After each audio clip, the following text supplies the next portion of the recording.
Salve e benvenuto o benvenuta a questa lezione che è dedicata alla realizzazione dei video. Diciamo innanzitutto che ci sono tre modi per arrivare ad avere un video su cui poi svolgere tutte le operazioni che vedremo nelle lezioni successive. Possiamo realizzarlo con il nostro smartphone o con una videocamera nel caso in cui l'oggetto del video siano riprese su un prodotto, per esempio sui locali aziendali, e diciamo che questo è il metodo più semplice e di cui qui non ci occuperemo. Se invece dovessimo presentare un prodotto, un servizio aziendale mostrando il contenuto di file che si trovano sul nostro computer o a volte il nostro stesso volto nel corso della narrazione, allora è necessario ricorrere ad un programma che catturi lo schermo del PC, compreso quando necessario il nostro volto che verrà ripreso dalla webcam incorporata, e avremo la possibilità di realizzare un filmato che ci mostri solo lo schermo del computer, solo il nostro volto oppure entrambe le cose. E ci sono tanti programmi gratuiti sulla rete che ci offrono la possibilità di fare tutto ciò in maniera molto semplice, in maniera molto intuitiva. Basta digitare su Google la stringa realizzare un video online oppure delle stringhe simili. E questi programmi ci daranno la possibilità di realizzare gratuitamente video fino ad una certa durata, dopodiché se avessimo bisogno di realizzare video più lunghi dovremmo ricorrere alla versione a pagamento. E svolgerò questa lezione con quello che utilizzo io e che dà la possibilità di realizzare video gratuitamente fino a 15 minuti di durata, che per presentare un prodotto o un servizio aziendale è già tantissimo. E prima poi di arrivare ad utilizzare la versione a pagamento c'è sempre la possibilità di realizzare più video e montarli con un programma che è completamente gratuito, come vedremo in una delle lezioni successive. Bene, direi che possiamo cominciare ad analizzare le funzionalità di questo strumento, che sono uguali a quelle di tutti gli altri strumenti che potresti trovare in rete.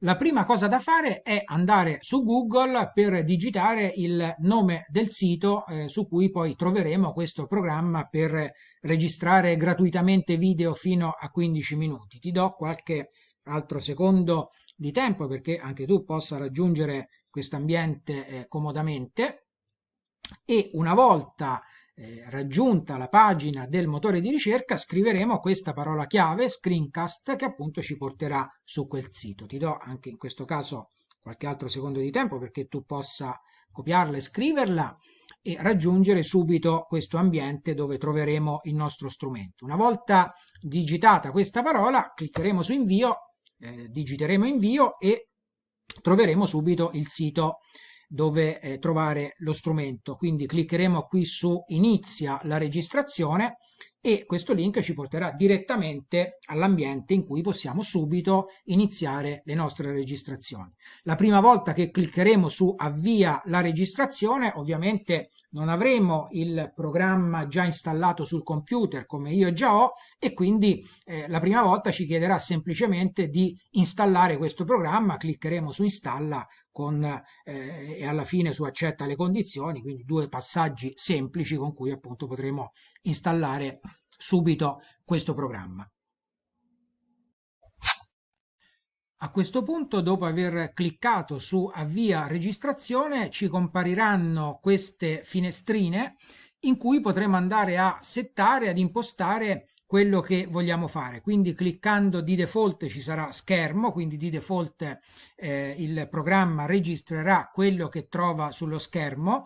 Saremo noi che dovremmo andare a dirgli di voler registrare per esempio solo il nostro volto, se volessimo fare un video in cui vogliamo far vedere il viso soltanto della persona che sta narrando nel video, oppure potremo scegliere da quest'altro pulsante entrambi, e in questo caso avremo la gran parte dello schermo utilizzata nella registrazione dello schermo, e in basso a destra comparirà la finestrina con il volto del narratore del video. Un'altra impostazione importante è quello che riguarda il microfono, quindi la narrazione, nel senso che da questo pulsante qui di default il microfono è attivato.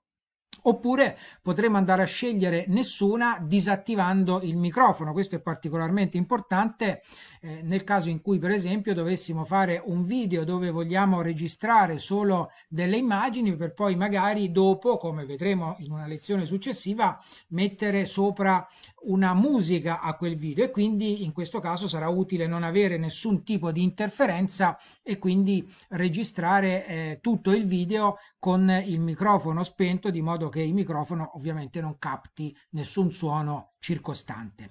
Dopodiché, nel momento in cui avremo settato tutte le impostazioni, andremo a cliccare qui sul pallino rosso per avviare la nostra registrazione.